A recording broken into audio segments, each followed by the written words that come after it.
very presentable, malinis yan, at yan ay well-managed. At meron pa kaming meron kaming area dyan, yung aming apurit, na ito ngay bibistahin ng ating Pangulo.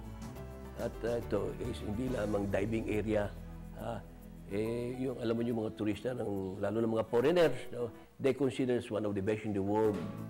Kaya pag-uusapan na diving, basta mababanggit ang apurit dito sa Sablayan, Occidental Mindoro. Sige ang aming lecture, lalo na kung nakakaroon ng gathering dito sa town proper, di yun siya sa mga laging topic na sa mga kasama sa agenda na itong climate change. Ito, meron kami contribution para maging malinis ang kalikasan at magandang kapaligiran.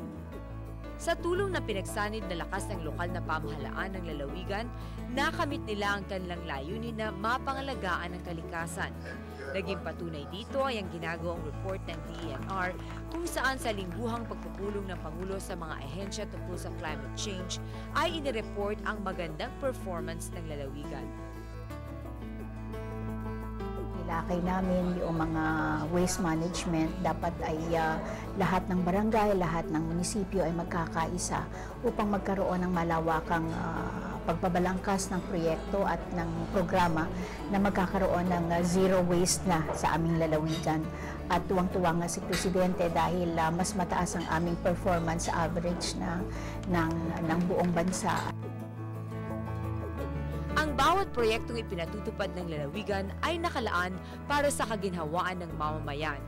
Ang mga proyektong ito ang matibay na basihan na ang pagtutulong-tulong ng bawat isa at pagsuporta sa iisang layunin ng pamahalaan nakakamit ang isang mas matatag at progresibong bayan.